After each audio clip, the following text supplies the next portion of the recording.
호국 영령들의 충혼을 기억하고 감사드리는 6월이 밝았습니다. 그래서 준비한 6월의 시리즈는 바로 포아이즈가 주목한 6.25 전쟁사입니다.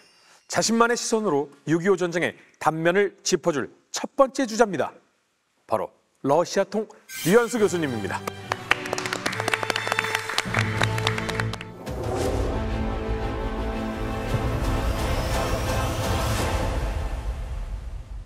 학생 때 못 들어봤던 통소리를 여기서 듣네요. 1991년에 소비에트 연방이 무너지고 난 다음에요. 러시아 연방에 들어서게 되는데, 그리고 러시아의 대통령이 바로 옐친 대통령이었죠. 1994년에 대한민국의 김영삼 대통령과 옐친 대통령이 정상회담을 했는데, 정상회담을 마치고 난 다음에 옐친 대통령이 김영삼 대통령에게 검은색 가방 하나를 냈습니다. 폭탄 아니요? 폭탄은 아니었고요. 가방을 열어보니까 거기에 상당히 많은 문서가 나왔는데 그 문서가 바로 크레물린 문서였습니다. 정확히 말하면 소련 공산당 중앙위원회 정치국 관련 1차 사료였는데요. 거기에 보면 6.25 전쟁에 관한 논의를 완전히 정리할 수 있는, 그리고 훨씬 더 실체에 접근할 수 있는 가장 결정적인 발걸음을 뗄 수 있는 아주 중요한 문서였습니다. 그래서 여기서 그 스탈린과 소련이 6.25 전쟁 발발에 얼마만큼 깊숙이 개입했는가를 알 수 있습니다. 그래서 오늘은 스탈린과 소련을 중심에 두고 6.25 전쟁의 내막을 들여다보려고 합니다. 자, 다들 아시다시피 그 6.25 전쟁은 김일성, 스탈린, 마오쩌둥의 검은 합작, 야배 결과물이었습니다. 특히나 스탈린에게 개전의 책임을 묻지 않을 수 없는데요. 근본적으로 따지고 들면 이것부터 궁금하다는 분들이 많습니다. 스탈린, 왜 김일성이냐? 김일성을 낙점한 이유가 뭘까요? 말 잘 듣는 동생처럼 생겨서. 결론부터 말씀드리자면요. 김일성의 운이 좋았습니다.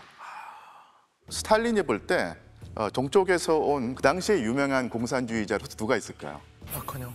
예, 박헌영이라는 인물도 있고 김일성이라는 인물이 있는데 이 두 사람을 놓고 저울질을 하거든요. 박헌영 같은 경우에 스탈린이 볼 때 하나의 결격사고 있었습니다. 그것은 뭐냐면 이념형 공산주의자여서 제2차 세계대전 전에 전 세계 공산주의 운동을 주도하는 조직으로서 코민테른이 있었는데요. 이 코민테른에 깊숙이 개입해 있던 인물이 박헌영이었습니다. 그런데 이 코민테른은 전 세계 공산주의 운동을 주도하는 이런 세계혁명의 관점을 가지고 있었기 때문에 스탈린이 보기에 그 다루기가 쉽지 않았던 겁니다. 왜냐하면 그 이념이 있다는 것은 자기 줏대가 있고 고집이 있다는 것이었는데, 반면에 김일성 같은 경우는 코민테른과는 연관이 없이 일종의 그 항일 게릴라 부대로서만 활동했고 국제 무대에서 한 번도 진출한 적이 없는 사람이었어요. 그럼 반대로 얘기하면 스탈린이 보기에 김일성은 이념도 줏대도 없고 그냥 권력의 욕심에 의해서 내가 시키는 대로 잘할 것 같은 인물. 공산주의자이긴 하지만은 그것이 어떤 철저한 교육과 훈련과 어떤 학습에 따른 공산주의자가 아니기 때문에 소신 있는 공산주의자가 아니었다. 통제하기가 쉽다고 생각했던 것이죠. 하지만 반대 입장에서 김일성 입장에서는 스탈린은 완전 동아줄이잖아요. 이것만 잡으면 나는 공산주의자로서 이쪽 지역을 다 먹을 수 있어. 이런 야심이 있었던 거잖아요. 당시 그때가 제2차 세계대전 이후란 사실을 좀 유념해야 됩니다. 그 제2차 세계대전을 통해서 국제 파시즘을 붕괴시키고 연합국 승리의 최대 주역이 되면서 이제는 스탈린은 소련이라고 하는 한 일국의 통치자가 아니라 미국과 함께 전 세계를 좌지우지할 수 있는 위치로 올라섰거든요. 그런 의미에서 저기 만주에서 아니면 한반도에서만 활동했던 김일성이 볼 때 스탈린은 그야말로 카리스마 있는, 그리고 전 세계의 모든 공산주의 운동을 주도하고 더 나아가서 세계 정치를 좌우하는 사람이었기 때문에 이 사람에게만 내가 눈도장을 찍으면은 나의 앞날이 보장되고 자기가 가지고 있는 정치적 야망, 포부를 이룰 수 있다고 생각을 했겠죠. 그리고 이제 한반도의 리더가 될 수 있는 공산주의자들 보면은 대부분이 이제 중국 공산주의 영향을 많이 받은 인물들이 많았었는데 김일성 같은 경우는 상대적으로 덜 받았죠. 소련이 어떻게 보면 딱 불이익이 좋았던 인물이었던 것 같습니다. 중국의 영향을 별로 안 받는. 사실 그 스탈린은 사람을 믿지 않기로 유명한 네. 그런 인물이었거든요. 그래서 어떤 인물을 신뢰하게 될 때는 충분한 어떤 믿음과 계기가 있어야 될 텐데 김일성이란 인물을 밀어주고 전적으로 뒷배를 봐주던 사람이 있었습니다. 그것이 바로 소련의 정치가이자 군인이었던 스티코프라는 사람이었는데요. 이 스티코프가 확실하게 이 인물이 믿을 만하다. 그리고 이용 가치가 있다고 했기 때문에 스탈린이 김일성에게 낙점을 물어왔던 것이죠. 그리고 슈티코프라는 사람이 어떤 또 배경을 가졌느냐, 난 이것도 중요한 링크가 될 수가 있을 것 같은데요. 이 슈티코프는 군인보다는 당뇨 출신이었습니다. 공산당 인사였는데 이 사람이 배경에는 또 중요한 인물이 있었습니다. 그 당시 소련의 안드레이 드다노프라는 괴벨스나 마찬가지 2차 세계대전 당시에 선전 쪽 담당을 했던 굉장히 중요한 인물이 있었는데 스탈린이 죽으면은 그다음 후계자가 될 것이라는 그런 인물로서 굉장히 막강한 권력을 가지고 있던 사람이었어요. 그래서 이 드다노프가 전쟁 전에 레닌그라드 쪽에서 이 당 책임자라고 있었는데 그때 이 슈티코프를 발탁합니다. 그래서 슈티코프가 그 밑에 이제 제2서기를 하고서 정치위원을 하면서 승승장구해갖고 스탈린, 드다노프, 슈티코프로 이어지는 단단한 인적 배경에 그 김일성이 딱 그 끈을 문 겁니다. 재밌는 건요. 스티코프의 성이 그러니까 스티코프인데요. 그러니까 스틱이란 말에서 온 것인데 이 말은 바로 총검이라 뜻입니다. 그래서 상당히 그 총검처럼 날카로운 어떤 예지력과 어떤 판단력을 가진 사람이었어요. 그래서 북한으로 레베데프라는 인물을 둬서요. 자기가 어떤 결정을 내리면 이 레베데프를 통해서 지시가 북한에 실행되는 그런 구조를 가졌었는데 국민대학교에서 강의하는 랑코프 교수가 있습니다. 안드레이 랑코프. 이분에 따르면은 북한이라는 국가가 형성되는 설계도를 그린 사람이 바로 스티코프라는 것입니다. 스탈린의 지시를 받아서 스티코프가 구상을 하고 레베데프를 통해서 실행이 되고 그것을 잘 연출한 인물이 바로 김일성이었다는 얘기죠.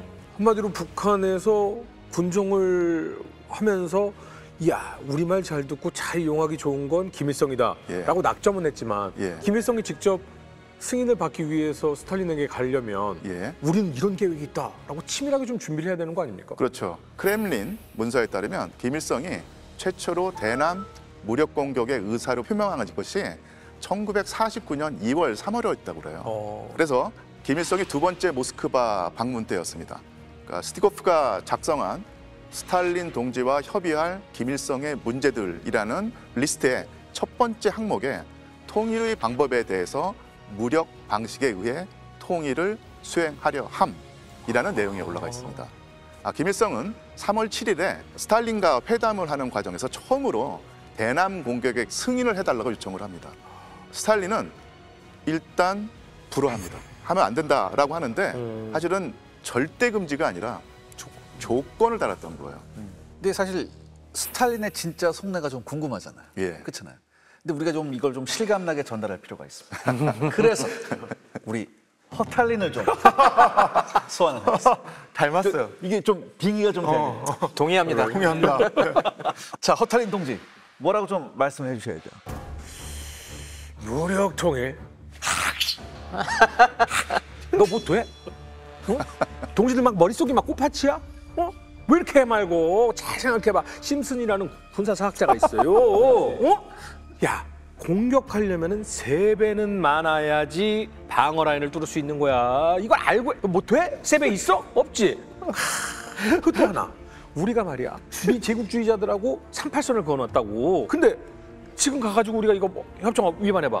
미국 들어오면 어떡할 거야? 들어오면 걔네들 야 걔네들 공장이 막 뭐 돼? 아니 그래도 동지 우리 붉은 군대가 이 사람이 이거 큰일 날 소리를 하고 있네.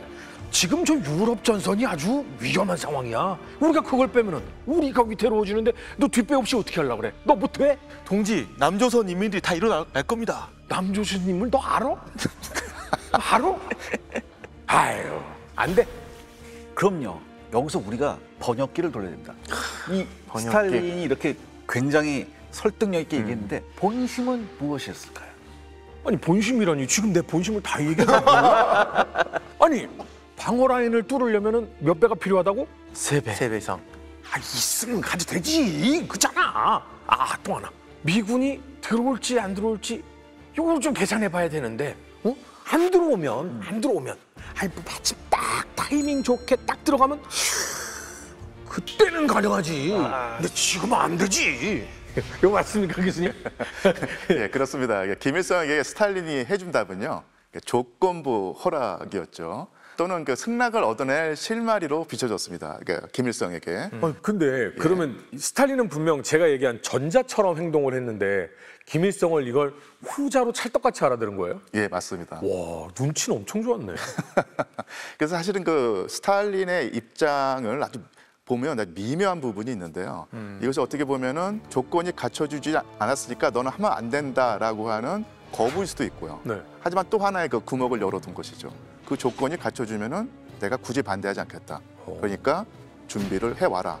이런 식으로 본인의 뜻을 명확하게 밝히지 않으면서도 이 사람을 조종할 수 있는, 그리고 상황이 나빠지면 싹 빠져나갈 수 있는 모든 방향을 다 열어놨다는 것입니다. 아니 근데 보통 사람이면 절대 못 알아들을 것 같다는 좀 생각이 드는데. 저 못 알아들었어요. 이거 이런 걸 어디서 가르쳐 줘요? 어떻게 하는 거야? 사실은 스탈린이 그 험한 정치판에서 살아남은 것이 그냥 얻어진 것은 아니고 이런 미묘한 뉘앙스를 캐치해내고 밑에 사람을 부릴 수 있는 어떤 술수가 있었기 때문이겠죠. 그럼 스탈린이라는 사람은 도대체 어떤 사람이에요? 상당히 이게 중요한 주제입니다. 그 6.25 전쟁의 진행 과정과 발발에 관해서 우리가 스탈린이라는 인물에 주목할 필요가 있는데요. 일단 1945년에 제2차 세계대전에서 승리를 거뒀지만 나치 독일에게 사실은 뭐 인간의 상상을 초월하는 피해를 입은 소련의 지도자로서 그러니까 스탈린은 상당히 수세적인 입장에 취합니다. 그래서 승리를 거뒀기 때문에 기고만장한 것이 아니라 독일은 워낙 강력한 국가이기 때문에 지금 무릎을 꿇었다고 하더라도 분명히 10년 안에 재기해서 우리 소련을 또 공격할지 모른다. 근데 그때 또 편이 갈라져서 미국과 독일이 손을 잡고 소련을 쳐들어오면 우리 소련은 더 이상 버텨내지 못한다라는 공포심을 가지고 있었습니다. 그래서 이때 스탈린의 가장 큰 목표 지향점은 바로 유럽이었습니다. 유럽에서 소련의 안위를 지키려는 것이었고요. 나머지 지역은 부차적인 문제였던 것이죠. 사실은 저희가 어렸을 때는 냉전 시대에 대해서 배울 때 막 쟤네들은 엄청 무서워. 공격하면 우리한테 뭐 어마어마한 피해가 있을 거야. 너무 무서워. 이렇게 사실은 배우고 자랐었는데 저쪽도 똑같이 우리 무서워. 오면 문다 하고 짓고 있었던 느낌이네요. 예, 그 당시에 미국의 대통령은 루스벨트가 아니라 바로 트루만이었습니다. 그리고 트루만과 스탈린 사이에 긴장 관계가 형성이 되고 서로를 일정하게 오해하고 서로에 대한 공포심을 가지게 됐던 것입니다. 그럼 이제 숙제를 받은 이 김일성 같은 경우엔 그래 맞아. 군사사학 전문가가 몇 배라고 했지? 3배. 군사력 증진을 위해서 일단 돌아가서 힘을 쓰는 거예요. 그래서 스탈린과 면담을 마치고 돌아온 김일성은요, 5개월 동안 북한군의 전력을 강화하는데 모든 힘을 쏟고 그냥 거의 이제 올인을 하는 것이죠. 그 결과로 8월에는 남한에 필적하는 병력 수준과 무장 강화를 달성했고요. 그 다음에는 더 적극적으로 남침하겠다는 입장을 피력하게 됩니다. 이런 가운데 1950년 1월 30일에 스탈린이 북한에 있는 스티코프에게 전문을 보냅니다. 그 전문의 내용은 그가, 즉 김일성이 착수하려는 남한에 대한 더 큰 과업에 관해 대화할 준비가 되어 있고 물론 도울 준비가 되어 있다. 김일성에게 알려라. 이렇게 전문을 보내죠. 무슨 남침이라든가 공격이라든가 이런 단어는 안 쓰네요. 예. 와. 그런 식의 어떤 명확한 어떤 문구를 집어넣을 만큼 이렇게 호락호락한 사람이 아니고요. 근데 이것은 결국은 내용은 뭐냐면 남침을 허가할 테니 한번 모스크바로 와라. 그리고 상의를 해보자. 이런 시그널이었던 것이죠. 아니 근데 분명 뭐 물론 뒤쪽에 어떤 문을 열어놓긴 했지만 반대 의사를 분명히 했는데 시간이 얼마 안 지났는데 어떻게 갑자기 이렇게 노선을 바꿨어요? 그렇죠. 상당히 오랜 기간 동안에 김일성이 남침을 하겠으니 허락해달라고 했는데 허락하지 않겠다. 상당히 요구 조건을 까다롭게 했는데요. 갑자기 입장이 바뀌었던 것이죠. 그래서 여기서 우리는 스탈린이 왜 뜻을 바꿨는가를 우리가 분석을 해야 됩니다. 그때 큰 변화가 일어납니다. 바로 중국에서 중국이 공사. 장제스가 몰락하고 마오쩌둥이 중국 대륙을 완전히 석권하게 된 것입니다. 그래서 이 동아시아에서 혁명의 기운이 쉽게 말하면 공산주의 세력이 득세를 했다는 얘기죠. 그래서 1950년 2월에 중소 동맹까지 맺어지게 되면서 흐름이 바뀌었다. 자신감을 얻었던 것입니다. 그리고 스탈린이 사실은 가장 신경을 썼던 것이 바로 미국의 동태였는데요. 장제스 군대와 마오쩌둥 군대가 격돌을 하게 됐을 때 마오쩌둥 군대가 양자강을 도하에서 남쪽으로 가면 미국이 분명히 개입할 것이라는 예측을 다 하고 있었는데요. 남쪽으로 내려가서 전체 중국을 마오쩌둥이 차지하는데도 결국 미국이 개입하지 않았던 겁니다. 그리고 우리가 너무너무도 한국사 시간에 열심히 배우는 에치슨 라인 하면서 미국의 이익권에서 한반도와 대만이 빠지게 되는 사정, 이런 걸 보면서 스탈린은 설령 김일성이 남침을 하더라도 미국이 쉽게 한반도에 개입하지 않을 것이다 판단을 했던 것이죠. 본인들이 그어놓은 선보다 미국이 그은 선이 훨씬 아래다. 그러니까 그렇죠. 한반도 쪽까지는 괜찮을 것이다. 이 중국이라는 거대한 나라가 공산화되는데도 미국이 개입하지 않는데 한반도라고 하는 별로 이해관계가 안 커 보이는 그런 지역에 과연 미국이 개입하겠느냐, 그러니까 이런 판단을 했던 것이죠. 그리고 또 하나 더 중요한 것이 있습니다. 드디어 스탈린의 손에 쥐어진 새로운 무기가 있습니다. 원자 폭탄. 예, 맞습니다. 그 전까지 미국만 가지고 있었는데 드디어 1949년에 소련이 원자폭탄을 완성하게 되죠. 이런 상황 변화가 스탈린에게 어떤 자신감 뿜뿜하는 상황을 연출하게 되었던 것입니다. 자, 그래서 김일성은 스탈린에게 이런 말을 합니다. 같은 이유로 미국이 개입하지 않을 것이며 만에 하나 개입한다고 하더라도 남침이 3일 안에 성공할 것이기 때문에 미국이 개입할 시간적 여유가 없습니다. 라고 주장을 합니다. 스탈린이 듣고 싶어한 말을 딱 해줬네요. 예. 소련이 군사자문단도 마찬가지 견해였기 때문에 스탈린이 미국의 개입 가능성을 이렇게 낮게 보게 되죠. 그런데 올해 또 하나 새로운 추론이 하나 등장했습니다. 그 논문을 간략하게 소개를 드리자면요. 미국의 CIA가 철의 장막을 두른 소련이 제3차 세계대전을 준비하는지 파악하기 위해서 군사정보를 빼내는 비밀 프로젝트를 펼쳤는데 이게 마침 그때 들통이 나갔고요. 스탈린에게 보고가 됩니다. 여기에 스탈린이 충격을 받고 분노를 하면서 자기의 신경 변화를 일으켰다고 하는 그런 주장이 나왔습니다. 이것들이 겉으로는 이거 우리 사이좋게 지내자라고 하면서 결국은 우리를 무너뜨리려고 하고 있구나. 예. 근데 자기도 했잖아요. 자기도 여러 스파이들 보내고 했잖아요. 네, 맞습니다. 원자 폭탄을 원자 스파이들 이용해서 만들었고. 그래서 살짝 자세한 좀 설명을 드리자면요. 제2차 세계대전 때 그러니까 우크라이나가 나치 독일과 붉은 군대의 격전장이 되는데 이때 우크라이나의 민족 문제가 복잡하기 때문에 우크라이나인들 가운데서 적지 않은 수가 소련을 무너뜨리기 위해서 나치 독일에게 부역하고 협력했던 사람들이 있습니다. 그 대표적인 인물이 바로 스테판 반데라 같은 인물이었는데요. 이 우크라이나 민족주의자단이 유대인이라든지 폴란드인을 학살하는 그런 만행까지 저지르게 됩니다. 이게 그 전쟁의 비극이었을 텐데요. 근데 그런 전쟁의 그 비극을 자행했던 우크라이나의 민족주의자들 가운데 상당수가 전쟁이 끝나고 난 다음에 살아남아서 이 미국과 서방에 남게 됩니다. 냉전이 점점 치닫게 되고 서로 간에 불신을 하게 되고요. 미국 같은 경우에 분명히 소련이 유럽을 정복하고 더 나아가 세계를 적화하려고 하는 의욕을 가지고 있다고 생각을 해서 정보를 캐내기 위해서 스파이를 보냈는데 문제는 뭐냐면 그 스파이가 예전에 나치 독일에게 협력했던 그런 인종주의자였다는 얘기입니다. 러시아어를 할 수 있으니까. 예, 우크라이나 출신이기 때문에 소련의 일부인 우크라이나의 사정을 너무너무도 잘 알 수 있다는 얘기죠. 그래서 그런 요원들이 CIA의 도움을 받아서 우크라이나 서부에 침투해서 정보를 빼내고 파괴 공작을 하게 됩니다. 이런 사실을 안 스탈린이 드디어 미국이 소련 본토에까지도 특수 공작단을 침투한다는 것은 드디어 미국의 침공이 임박했을지도 모른다라는 판단을 하게 됩니다. 여기서 이제 공포심이 작용을 했겠죠. 그래서 유럽에서 소련의 안보를 지키기 위해서는 미국의 힘을 빼돌려서 다른 곳에 투사하게 만들어야 됩니다. 바로 한반도. 예, 소련의 안보를 지키기 위해서 저 동아시아에 있는 작은 나라에 전쟁을 일으켜서 많은 사람이 죽어가도 자기는 상관하지 않겠다. 오히려 그쪽에서 더 큰 분쟁이 일어나서 미국이 깊숙이 개입하면 개입할수록 우리 소련과 동유럽의 안보는 확보된다는 아주 판단을 했던 것입니다. 진짜 잔인하다. 예, 그래서 사실은 이런 그 우크라이나 극우 민족주의자 그 나치 부역자들을 활용한 CIA의 어떤 특수 공작이 스탈린의 신경 변화에 일정한 작용을 했다는 것이 바로 그런 주장일 텐데요.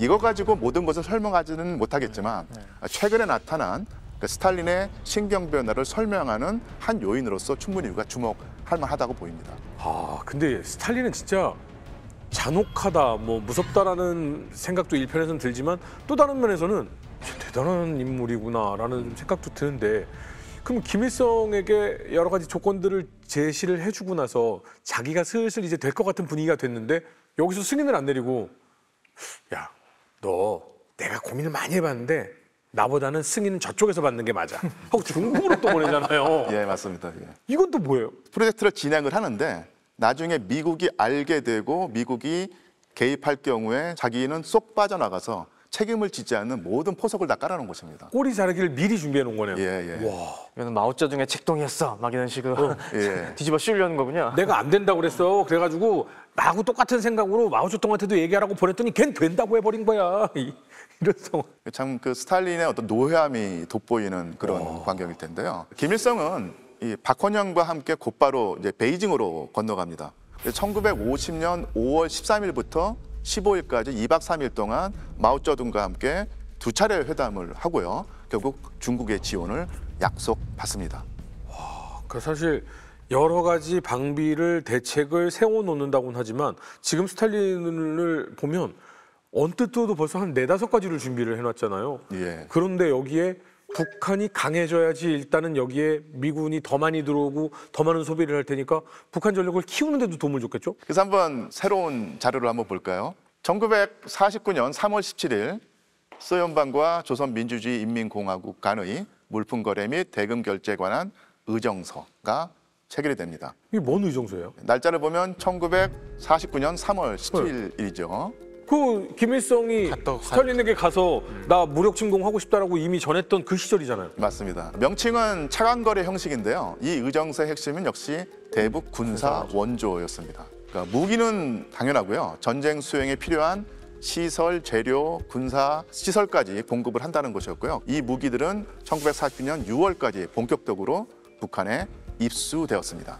근데 사실 지금 이렇게 들어보면 안 돼라고 하면서 이미 계획은 다 실행을 하고 있었던 거잖아요. 그렇죠. 참 나쁘네. 안 된다고 해놓고. 그리고 여기서 지금 경제 원조 차관 이런 얘기는 공짜로 주는 게 아니라 대가가 있는 거죠. 그냥 무상으로 주는 건 아니고 네. 형식은 차관을 제공하는 형식입니다. 그래서 저 의정서에서 1949년 6월부터 3년 동안 총 2억 1,200만 루블 상당의 군수품을 차관으로 제공한다는 내용들이 저 조항 안에 들어가 있습니다. 네. 상환은 그 다음 1952년 7월부터 그 후 3년 동안 연 2%의 이자를 붙여갖고 이자도 받고. 그 다음에 상환을 하는데, 물론 북한이 돈으로 갚을 상황은 못 됐기 때문에 북한에 많은 여러 가지 현물들이 있지 않습니까? 주로 곡물이라든가 아니면 북한의 풍부한 여러 가지 광물들, 그리고 북한의 운산광산에서 금도 많이 나니까 금과 뭐 납 이런 등등 여러 가지 현물로서 3년간 갚는다, 이런 내용들이 들어가 있습니다. 초반에 공장도 많이 뜯어갔잖아요. 아, 그렇죠. 일본이 지어놨던 공장들 갖다가 또 많이 가져가지만은 그 다음에 이제 차관으로 제공해 준다고 하면서 나중에 갚아라, 이런 식으로 넘탱이를 한 거죠. 그러면서 이 50년 6월 6.25 전쟁이 발발하기 전까지 저 중에서 한 3분의 2 정도에 해당하는 한 1억 4천만 루블 정도의 군수품이 북한 쪽에 제공이 됐습니다. 근데 물론 지금도 전략적으로 우리나라의 방산산업도 굉장히 잘 되고 있는 이유가 좋은 무기를 들여와서 그 나라의 국력이 강해진다면 그건 전략적 선택으로 좀 옳은 거잖아요. 이때 그럼 들여온 소련 무기들은 괜찮았어요. 이게 진짜 연이자 2%잖아요. 네. 굉장히 그 비싼 이자 물어가면서 이렇게 한 건데, 사실 이게 내용을 뜯어보면 참 북한 호국의 챔피언입니다. 그래요, 진짜. 소련이 재고떨이를 굉장히 많이 했어요. 그러니까 85mm 달린 T-34는 그나마 소련 위성국에서 새로 생산한 신품이 그래도 좀 있었어요. 네. 근데 사실 당시에 이미 소련군 내에서는 T-34는 구형입니다. 안 써요. 그렇죠. 이미 스탈린 시리즈 전체가 나왔어요. 막 대포 구경이 막 152mm 막 이런 게 나왔거든요. 그러니까 이런 최신형을 안 주고 옛날에 우리가 쓰던 거 써. 이 시대에서 잘 써먹었다니까. 그렇죠. 그다음에 이제 이 문제는 좀 공군입니다. 개전적인 소련이 북한한테 항공기를 꽤 많이 줬죠. 야크 9 21대하고 일류신 10 24대, 그다음에 일류신 10 연습기 9대는 이게 진짜 중고였습니다. 특히 이 중 19대는 비행 불가였습니다. 그걸 어떻게 팔어? 그러니까 중요한 게 뭐냐? 중고 가격이 아니라 신품 가격을 줬어요. 양아치네 진짜. 그러니까 굉장히 쉽게 말씀드릴게요. 감가를 쳐맞은 중고차를 심차 가격으로 판 거예요. 그죠? 뭐 택배 받아서 딱 뜯어보니까 이거 이상한데 뭐 보니까 막 한번 뜯었던 흔적도 있고 아예 열어보니까 안에는 완전 부품 갈아 낀 거. 특히 뭐 맞아요. 이제 겉은 멀쩡해 보이지만 이거 엔진 분명히 사용한 적이 있는데 굉장히 노후한 엔진을 갈아 낀 건데 막 이런 사기극을 당했죠. 와 나쁘다. 우리 쭌께서 흥분하셨지만 네. 그리고 화를 내셨지만 구식무기라도 북한군은 이걸 가지고 무장을 강화했습니다. 그래서 공격형 편성을 마쳤는데요. 문제가 있었습니다. 문제가 있겠죠. 이제는 뭐 무기가 아니라 이 무기를 다루는 군인들, 지휘관들의 문제였을 문제가 텐데요. 있었겠죠. 당시 북한군 지휘부는 크게 그 세 그룹으로 구성되어 있었습니다. 첫째는요, 최고 사령부를 구성한 빨치산 그룹. 김일성과 함께 동고동락했던 이런 사람들이고요. 두 번째는 총참모부를 주도한 소련계 그룹. 그리고 세 번째, 야전 사단에서 우위를 점했던 연안파 그룹입니다. 이 연안파는 중국에서 마오쩌둥 군대와 함께 싸웠던 그런 베테랑들이겠죠. 일단 그 북한군 최고사령부는 빨치산 부대였기 때문에 빨치산이 운용할 수 있는 부대 규모라는 게 뭐 뻔하지 않습니까? 작죠. 뭐 사단 규모도 안 되는 그런 소규모 부대만을 다뤘던 사람이고, 또한 개전 당시에 북한이 보유했던 10 내지 13개 사단들 가운데 상당수가 중국에서 입북한 부대였기 때문에 연안파의 장군들은요, 기존 북한군의 지휘, 참모 체제 또는 실정에 익숙하지 않았다는 얘기입니다. 그래서 상층부는 전쟁을 기억할 수 있는 능력이 떨어지고, 그다음에 현장 지휘관들은 북한의 사정에 받지 못한 이런 난점을 안고 있었죠. 그럼 대단히 부대를 운용하고 좀 조직할 수 있는 것들을 소련식으로 좀 만들 필요성을 느꼈겠네요. 그렇습니다. 그래서 그 소련 군사 고문단의 현황을 살짝 설명드리면요, 군정이 끝나고 소련군이 철수한 뒤에도 북한 땅에 소련 군사 고문단이 잔류하고 있었는데요. 1950년 3월 1일 시점에서는 148명이었습니다. 그러니까 이들은 연대급 이상의 부대에 배치되었고요. 일부는 소련군 교육 프로그램에 따라서 북한군 지휘관을 양성하는 작업을 담당했습니다. 이 밖에도 1949년 2월 19일 시점에서 보면 북한에는 소련군 전문 인력 4,293명이 잔류했고요. 항만, 항공, 통신소, 병원, 신문, 학교 등에서 일했습니다. 물론 이들의 급료는 누가 냈을까요? 급료도 받아 먹었어요? 급료도 북한이 지급해댔습니다. 북한이 모시고 있으니 고문료는 내라. 와. 그러면 아예 6.25를 소련이 컨설팅을 한 거네 다. 그래서 1950년 6월 25일 새벽 기습 남침을 개시하라는 명령 자체도 러시아어로 돼 있었습니다. 소련 군사고문단이 짠 계획을 한국어로 번역을 해서 북한군에 배포를 했던 것이죠. 그래서 북한군 전력과 플랜은 사실은 저보다는 역시 우리 심진핑 담당 심중령께서 더 적임자 같은데 한번 설명을 청해 보겠습니다. 유 교수님께서 김일성이 조건부 허락을 받고 나서 전력을 충원했다고 했잖아요. 근데 그 전력 충원은 사실 병력적인 부분이 대부분이었어요. 그러니까 북한 같은 경우는 49년 초반부터 이제 징병제를 도입을 하면서 병력을 급속도로 확대를 시켰고, 중국으로부터 조선 의용군 3개 사단을 받아들입니다. 이게 무려 5만 명이나 또 들어오거든요. 그러니까 이들까지 이제 편입이 되면서 북한군 같은 경우는 전쟁 발발 시점에서 약 20만 명, 그다음에 사단으로 따지면 10개 사단을 갖게 되는데, 이건 우리 국군에 비해서 2배였습니다. 근데 사실 병력으로 따지면은 뭐 2배니까 우리가 해볼 만하지 않겠어 이렇게 생각할 수도 있겠지만, 사실 이제 소련이 결정적인 역할을 해줬던 게 뭐냐면 바로 무기 제공인 거죠. 땅크. 네, 그러니까 소련은 일단 48년 12월에 소련군이 철수할 때 가지고 있던 모든 무기와 장비를 주고 갑니다. 물론 구식이긴 했지만요.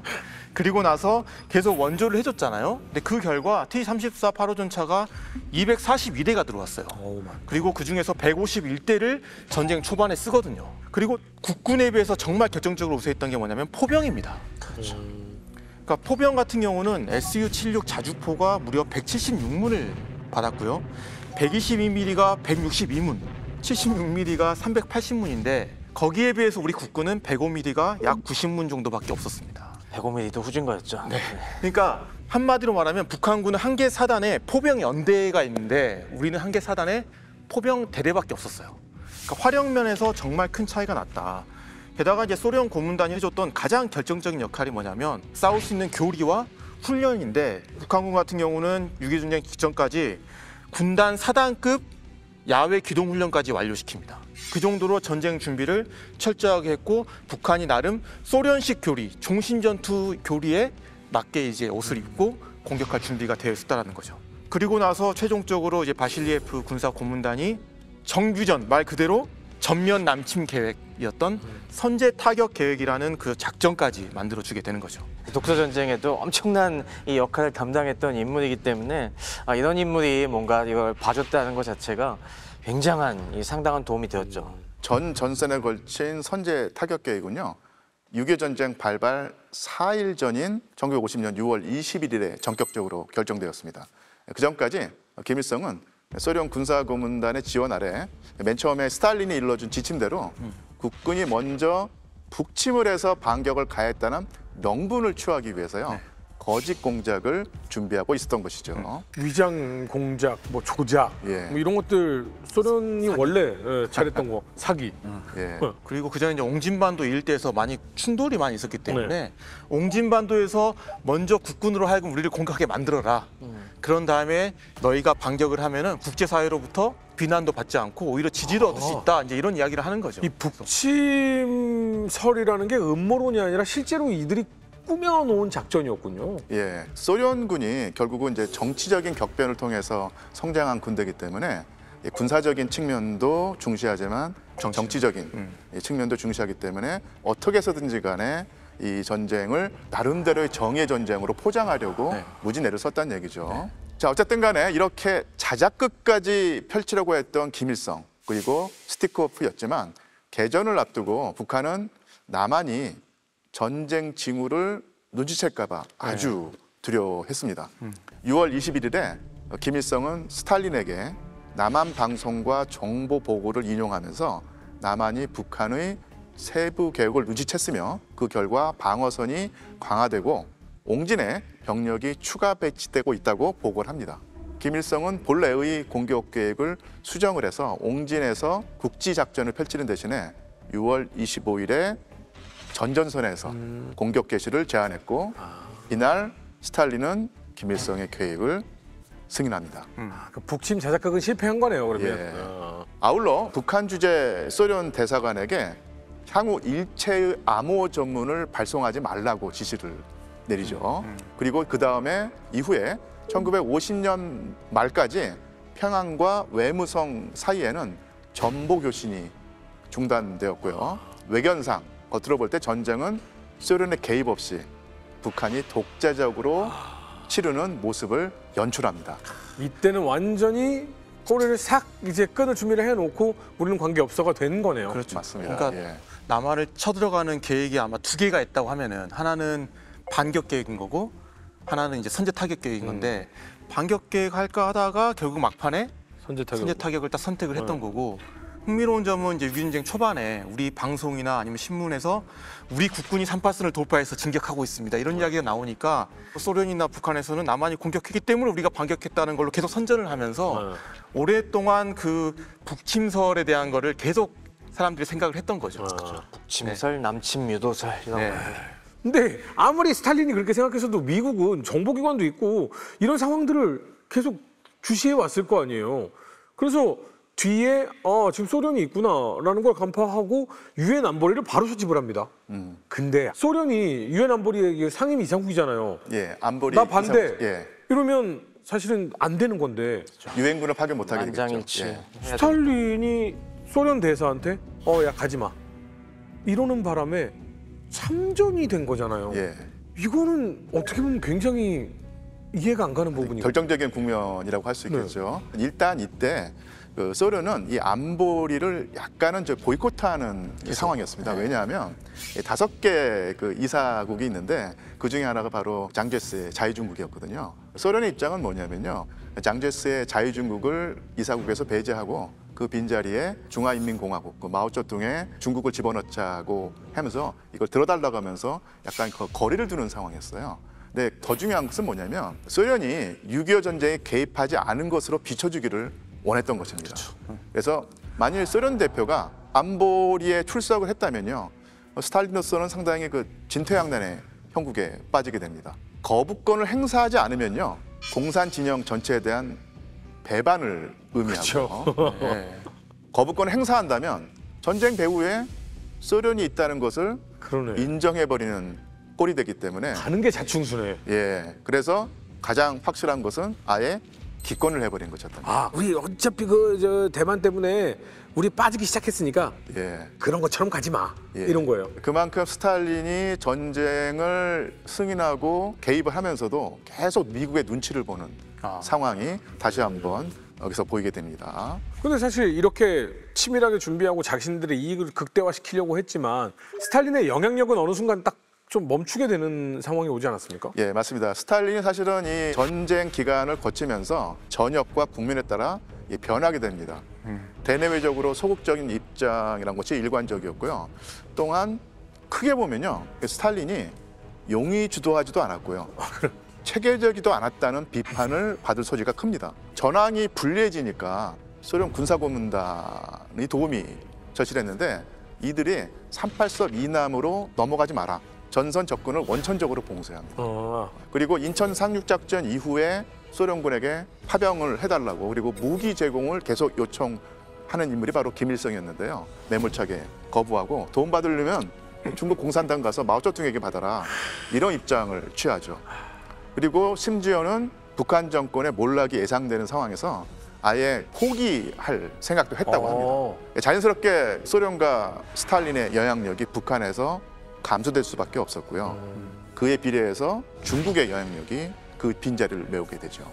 그래서 6.25 전쟁에서 이 공산 진영은 스탈린, 마오쩌둥, 김일성의 상호 관계로 규정이 될 텐데, 그래서 학계에서는 uncertain partners, 그러니까 믿을 수 없는 파트너라고 하는 표현을 씁니다. 그래서 결국 유비, 관우, 장비의 도원결을 생각하면 안 되고 서로 다 다른 나름대로의 속셈을 가지고 상대방을 견제하면서 이루어지는 그런 불안정한 관계였다고 보면 됩니다. 원조 패턴만 봐도 그 불안정한 관계를 알 수가 있는데, 북한이 거의 빈사 상태가 돼서 처음엔 포기하려고 하다가 마오쩌둥이 그 상황에서 우린 의리를 지키고 북한을 도와주겠다 이렇게 나서니까, 그때는 또 중국의 영향력이 너무 북한에 강해지는 걸 우려해서 그때서야 부랴부랴 이 북한에게 원조를 아까 얘기한 것처럼 쏟아붓기 시작을 합니다. 나는 안 가지면서 남주긴 아깝고 막 약간 이런 거를 굉장히 많이 조절을 하네요. 네, 그래서 그 당시에는 또 북한에 대한 원조를 또 굉장히 많이 해주다가 또 1951년 중반이 돼갖고 이제 웬만큼 다시 상황이 교착 국면에 들어가고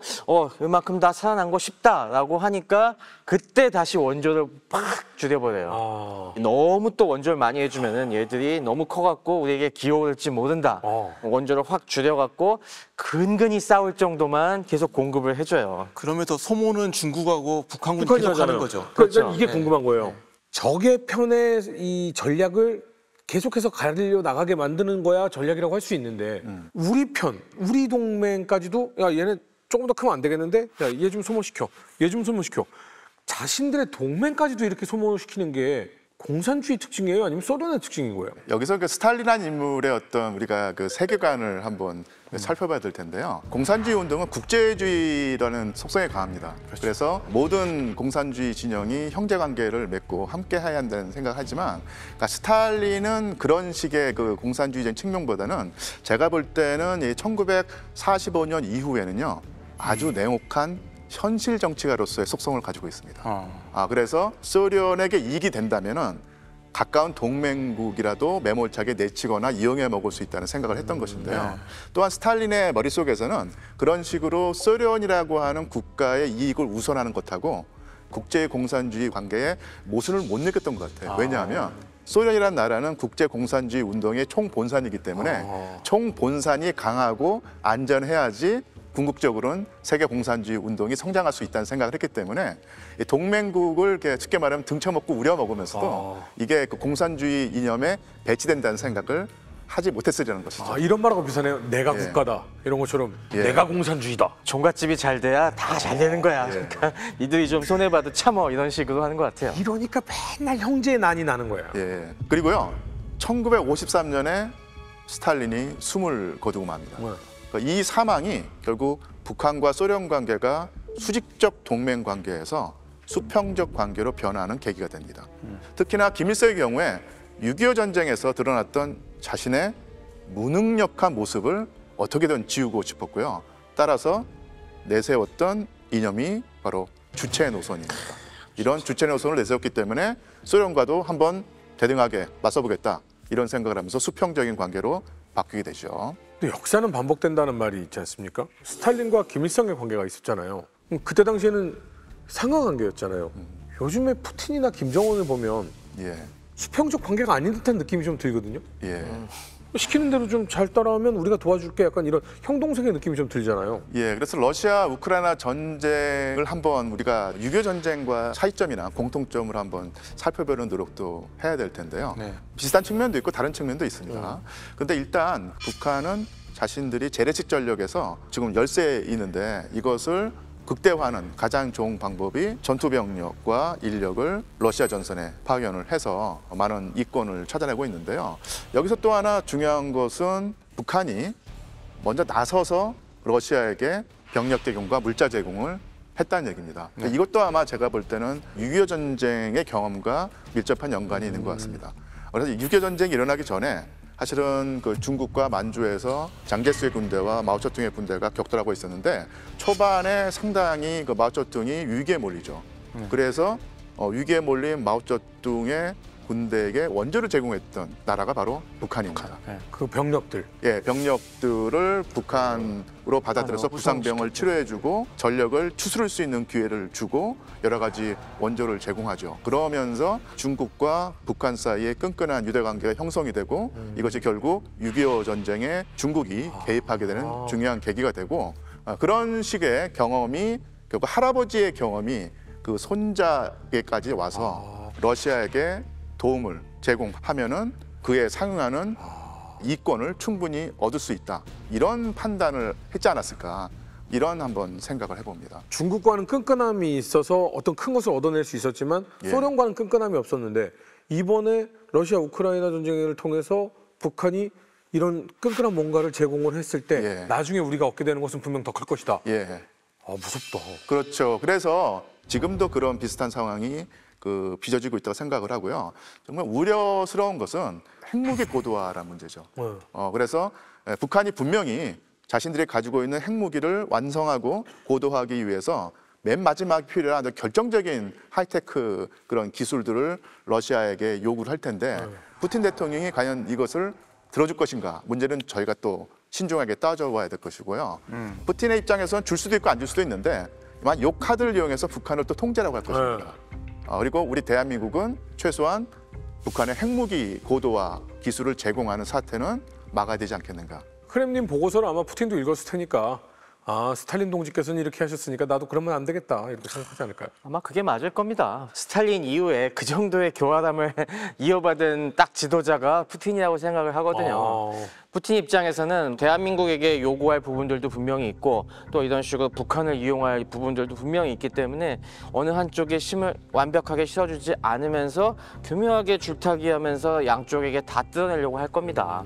그렇기 때문에 핵무력을 완성시키는 데 필요한 핵심 기술은 절대 주지 않고 그러면서도 이제는 혈맹이라는 관계까지 맺어줬으니까 그렇다고 북한을 완벽하게 놓지는 않는 선에서 자신들의 이익을 극대화할 수를 계속 쓸 겁니다. 우리가 그런 상황을 갖다가 명확하게 이해하고 거기에 너무 말려들지 않게 우리도 진짜 냉정한 판단이 필요하지 않나 싶습니다. 특히 저는 푸틴뿐만 아니라 김정은이 얼마나 교활하고 현실적인 사람인지 우리가 좀 바로 볼 필요는 있을 것 같아요. 아버지보다 할아버지를 훨씬 많이 닮았잖아. 그러니까요. 그래서 정말 북한이 이 파병으로 어떤 이익을 얻어내는지를 좀 면밀하게 볼 필요가 있는 게 결국 우리가 베트남 전쟁에 파병했을 때도 미국이 요구하는 것도 많았거든요. 그렇죠. 근데 그 과정에서 양측의 어떤 이해관계가 일치한 거잖아요. 근데 그 과정을 보면은 우리가 협상을 통해서 미국으로부터 최대한 많이 얻어냅니다. 많이 얻어냈죠. 그럼 어떻게 보면은 그 당시에 박정희 대통령의 능력이고 어떻게 보면 약간 미국 입장에서는 교활했던 부분이 분명히 있거든요. 근데 과연 지금의 김정은이 그 당시에 박정희 정도의 역할을 푸틴과의 대화를 통해서 했는지 이제 그런 부분들이 상당히 이제 궁금한 거죠. 근데 보통 이쪽 진영은요, 어떤 행사에 누가 몇 번째 서느냐가 물론 자유진영 정치에서도 중요하지만 공산 진영에서는 이거 어마어마하게 중요하잖아요. 그렇죠. 예. 근데 전승기념일에 예. 김정은이 안 갔죠. 안 갔습니다. 이거 배제된 건가요? 5월 9일 전승기념일에 시진핑이라든지 베트남이라든지 또 심지어는 브라질 룰라 대통령까지도 갔는데 김정은이 가지 않았죠. 그래서 이것을 아마 이렇게 해석해 봐야 될 것 같아요. 그 김정은으로서는 우리가 도움을 줘서 러시아가 유리해졌으니 많은 것을 자기는 받아내겠다고 싶은데요. 5월 9일 전승기념일에 가게 된다면 사실은 김정은으로만 놓고 보자면요. 원 오브 댐이 돼버립니다. 그렇죠. 네. 모두 중에 하나. 예, 김정은은 분명히 푸틴과 1대1로 만나는 투샷을 원했던 걸 겁니다. 제 생각에는 전쟁 끝난 다음에 예. 러시아가 승리를 선언할 때 그 옆에 같이 있을 것 같아요. 그죠. 그렇습니다. 그때 가죠. 가능성이 큽니다. 예. 사실 2차 세계대전은 북한이 한 게 아무것도 없잖아요. 그냥 그전에는 나라가 있지도 않았고 그러니까 가도 아무런 역사적인 의미 자체가 없는 그냥 남의 잔치집 들러리밖에 안 되는 건데 고도한 계산. 우리도 당당한 주역이다라고 이 기자님 말씀하신 것처럼 그런 전승 행사, 별도의 전승 행사를 노리고 있겠죠. 근데 아까 이 얘기를 들으면서 더 무서워진 게 그거예요. 할아버지를 그대로 흉내내려고 한다? 그리고 과거의 향수. 그래도 우리 김일성 수영 시절에는 이게 좋았는데라는 이야기. 푸틴이 듣는 이야기가 예전에 소련은 강대했어. 맞습니다. 이거잖아요. 예. 평행이론처럼 이런 게 가르면서 그럼 김정은의 행보가 할아버지 행보를 따라간다면 또 푸틴과 예. 은밀하게 또 가까워지면서 또 뭔가를 노리는 게 아닌가. 예. 과거의 일이지만 현재 미래로 이어진다라는 것들이 지금 저희가 역사를 배우면서 항상 느끼잖아요. 너무나 특히 김일성이 중국과 소련을 두고 줄다리기 외교를 했잖아요. 똑같이 하고 있잖아요. 지금. 와, 무섭다. 구 공산권 국가들의 행동을 이해하기 위해서는 역사적 코드를 우리가 아주 잘 이해해야 됩니다. 특히 푸틴 같은 경우도 제가 참 안타까워하는 부분이 푸틴이 집권한 다음에 역점적으로 추진한 것이 자기들 말로는 역사 바로 세우기고 어떻게 보면 또 역사 조작을, 역사 왜곡을 많이 했습니다. 원래 독소 전쟁에 대해서 냉전이 무너진 다음에는 그래 우리 소련도 잘못한 게 많이 있지. 그 당시에 좀 삽질도 많이 했고 불필요한 희생을 많이 초래했어. 우리 쪽에 잘못이 많아라고 했지만은 푸틴이 그런 무슨 말도 안 되는 소리. 그거야말로 자학사관이다. 이거 다시 뜯어 고쳐라고 해갖고 다시 논조가 많이 바뀌었어요. 그러니까 푸틴 집권 이후에 새로운 러시아산 2차 대전 영화가 굉장히 많이 나와요. 다 저런 내용하고 일맥상통하고. 그러니까 뇌과학적으로 사람이 나이를 들면 안 좋았던 추억들은 대부분 지워지고 좋은 추억들이 많이 남다고 하더라고요. 역사는 그런 식으로 기록하지 않았으면 좋겠습니다. 너무 알찬 시간 유한수 교수님 덕분이었습니다. 감사합니다. 이 재미있는 시간이 아직도 3번이나 더 남았습니다. 흥미진진하네요. 릴레이 주자가 누굴까요? 접니다. 자, 이세환 기자편 역전다방 200회 특집입니다. 찐이다 찐. 이세환 200회 이제 만나러 갑니까? 스탈린이에요? 아무튼 최선을 다해보겠습니다. 제가 지금 서 있는 곳은 소양 1교입니다. 이곳은 6.25 전쟁 당시 춘천 전투가 벌어진 곳이죠. 바로 이곳에서 그리고 저희 선친도 전투에 참가하셨었죠. 그래서요 오늘 저는요 여러분들과 함께 이 춘천에서 춘천 전투의 흔적을 한번 살펴보겠습니다. 제 아버지가 싸우셨던 바로 그것이죠. 그리고 여기서 굉장히 주목해 봐야 되는 게 2가지가 있는데요. 바로 학도병이 여기서 굉장히 많이 참가를 했거든요. 이 뒤에 보시면 주민들이 지게, A-프레임이죠. 이 지게를 지고 포탄을 날랐던 모든 시민들까지 다 같이 했던 그런 전투입니다. 춘천 전투에서 사실은 굉장히 중요한 역할을 한 것이 우리 포병입니다. 네. M1 곡사포가 아니라 M3 곡사포입니다. 호신이 짧아요. 지형의 이점을 최대로 활용하면서 이 105mm 곡사포 활용 및 6탄 공격 등으로 북한군 2사단한테 심대한 타격을 입힙니다. 그래서 개전 첫날 춘천을 점령하고자 했던 북한군의 의도가 수포로 들어가죠.